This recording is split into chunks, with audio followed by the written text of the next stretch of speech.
I just had about 5 minutes to speak with Suzette Brawner, your speaker, and it doesn't take Suzette very long to start talking about her family, and I always like that about somebody. And she and her husband are leaving here and taking off for Dubai to visit one of her daughters and her family.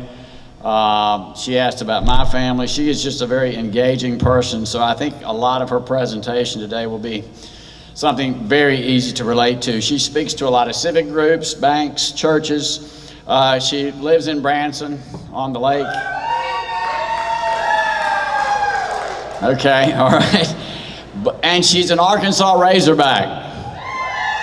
Okay, so you all join me in welcoming your speaker today, Suzette Brawner.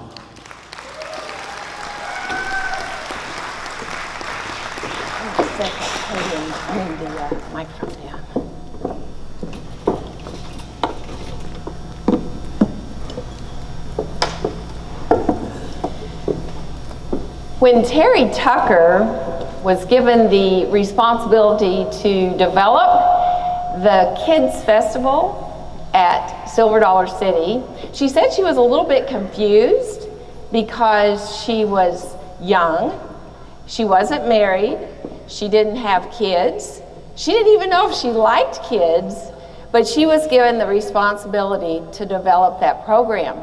She knew a lot of people with kids, so she gathered up 20 of them and took them out to the city. She gave them all a $20 bill. She told them they could ride anything they wanted, eat anything they wanted, and she gave them a camera, one of those, remember those old disposable cameras, and told them to take pictures of what they saw. And when she was compiling all of her statistics, she came across this one little boy's pictures, and it was the same thing over and over again.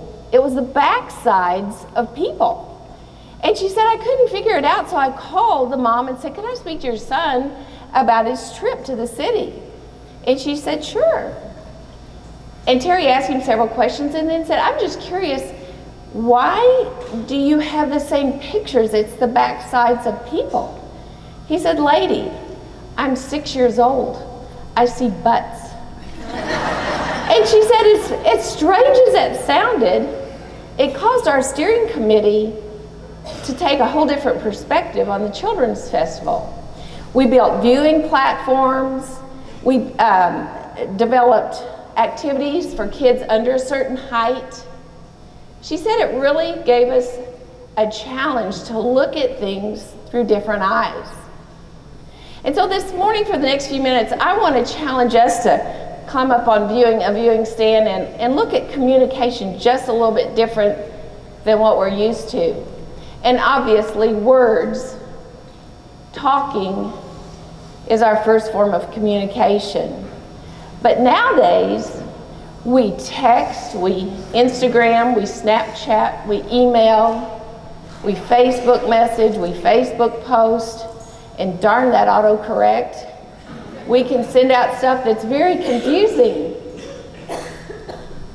It's all in words. That's where power is, for good and for bad. And so the first thing we need to think about is watching our words and how we use them and what we say and when we say it and where we say it. And if you have kids or are around kids, you know you have to be really careful with what you say around kids, because it will come back to haunt you. Not if, but or when, but it will, and at the worst time. You know, our son, Travis, our middle son, played football at Missouri State University. I'm a big football fan. That was so fun last night. Thank you for that. We were in August in Tulsa, at the University of Tulsa. In August, it's hotter than Phoenix there. It's bad. And we were all crammed in this stadium, and Travis had a very successful junior year.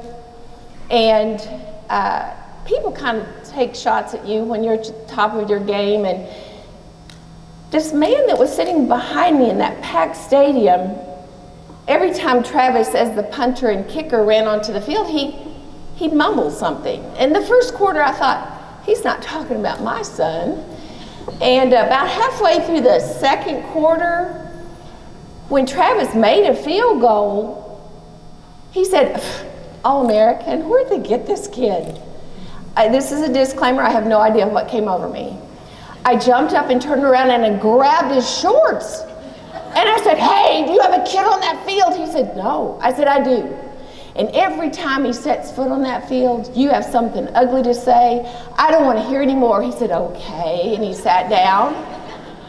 Did he know the menopausal mother of the kicker was sitting in front of him? That could be dangerous. Watch what you say, where you say it, and when you say it, because you don't know who's around you. People on cell phones crack me up. It's like they think they're in a phone booth. For you younger people, phone booth is a thing you used to go in and put money in. Yeah, we don't have those anymore. But people think they're in private talking. Watch your words and what you say. First rule in communication. Always remember that. And while we're trying to edit what we say, there's one rule that can take you so far in all your relationships, and it's learning the value of delayed response. That's counting to 10 or 100 or leaving the room or saying I'll call you later when you're in the heat of a discussion. Or it's hitting backspace and wiping out the text or email you just wrote. Learn the value of delayed response. We all have knee-jerk reactions. It's just almost human to get in that defensive mode. Our family loves to travel. My dad taught me to travel and to love it. And one time when the kids were little, we went to Seattle on airline miles and hotel points and rental car coupons. And we kind of all gathered. Seattle's a long way from Branson with 3 little kids. And after we had one small altercation in the parking garage about who was taking up too much air in the tiny rental car, we got to the place everyone goes when they're traveling with a family and they're tired, Denny's. And we sat down, ordered food, and another family walked in that looked a lot like ours, 2 boys and a little girl. I had a moment with the mom, yeah, I know you're tired, I am too. And we were enjoying our meal, and the mom from that table jumped up, knocked over her chair backwards, got up on the table and said, you idiot! And everybody in the restaurant was hoping she wasn't talking to them. Our then 10-year-old son said, I didn't do anything. And then the 4-year-old, she started crying, and the 12-year-old said, I think she's the idiot. She had totally disrupted everybody's meal in the restaurant because her son had spilled the orange juice. Honestly, learn the value of delayed response. Slow down and think about what you're going to say. Chuck Swindoll once said, I think life is 10% what happens to us and 90% how we react to it. Isn't that the truth? We can make a choice of how we respond, but we have to slow down. Our reactions should be based on our convictions, not our circumstances. If you're a person who reacts hot, people aren't going to want to come to you and share problems or ask for help because they're afraid of a hot reaction from you. Learn the value of delayed response. My mom was this sharp little skinny gal, and she always had a quick word for everybody, and when she died, it broke my heart. She was the oldest of 5 girls, and I thought, well, I'll be the good daughter and make those posters you set out at the funeral home for everybody to look at. I thought her sisters would love that, so we were in Little Rock, and I was looking for the Hobby Lobby. And Little Rock has grown and grown and grown, and And I got caught in traffic, and I was going around what seems the same block. And I was hungry, and I was grieving, and I was lost, and I saw Barnes & Noble. And I thought, oh, you know what's in Barnes & Noble? Starbucks. I'll go in there, I'll get a little muffin, some coffee, and I'll get directions. So I went up to the little kiosk, and this little college-age guy was, hi, good morning, can I help you? I said, yes. Oh, I'm so hungry, and I'm tired, and I'm lost. I can't find the Hobby Lobby, and my mother just died, and she said, in the car? I said, in the car? I'd leave my dead mother in the car to drop by for coffee? What is that? No. She said something so profound, and it's meant so much to me. She said, I am so sorry. I only assumed the worst. But isn't that what we do? We don't know the backstory. We don't know what's going on in people's lives. And you don't communicate value and honor when you assume the worst of people.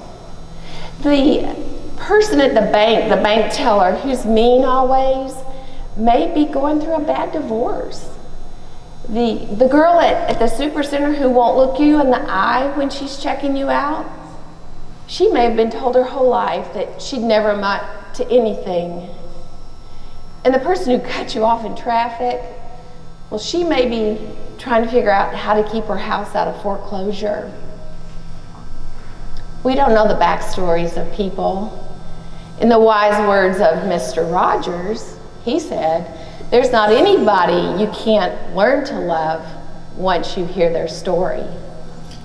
So rule number 3 is, listen, ask questions, and don't make assumptions, because we tend to only assume the worst. And we get so testy and so defensive and so quick reacting to everything. I don't know why we're that way. I think we're also in a hurry. We don't have time to slow down. Yeah, Suzette, but there's a lot of serious stuff going on in this world, and we need to get things done. Yeah, you do. But the 4th thing we need to learn and remember is life's not an emergency, it's a gift. We need to lighten up a lot. I mean, everybody needs to relax and take a vacation. We can be so misunderstood when we're so serious. Now, don't get me wrong, I like a plan. I like to work the plan, don't mess with my plan. My husband, Jim Brawner, has to be reminded there could be a plan. We make a great fit because he knows this rule. Life's not an emergency. We were at a lunch meeting a few years ago, and a bunch of community leaders were around, and we asked the question to go around the room, and what are you dealing with right now? And everybody pretty much was dealing with the same thing: aging parents, health issues, but you still have kids at home, job stress, just about the same thing. It got to Jim Brawner, and he said, problems. Well, I think they're kind of like possums. I thought, oh baby, these people are leaders in our community. Where are you going with this? He said, yeah, problems, they're kind of like possums, because when you're driving down the road and you hit a dog, you stop. You'd see if the dog's okay, you'd find the owner, you may even take the dog to the vet. If you hit a possum, you just keep on driving. I thought, wow, that's almost spiritual. That is good. Problems are like possums. We need to hit them and keep on going. Lighten up. It's good for our health. It communicates in a strange way honor to people when you smile at them. We live on this high alert, code orange. In our day-to-day life, we need to lighten up, step back, Our daughter, who we're going to go see in Dubai, is a direct descendant of her dad. She does not take life too seriously. She laughs a lot. And when she was in the 4th grade, we went to the little parent-teacher night, you know, when you squeeze in those little desks and look at all their work. And on the top of her desk was this little key-shaped folder, and it said, "The key person in my life." And I thought, I bet it's about me. And I got over to my desk and sat down, and it said, "The key person in my life is my daddy." I thought, well, now that's just rude. Your daddy? And then I read it and I understood. She said, "My daddy teaches me to ski, and he teaches me to water ski."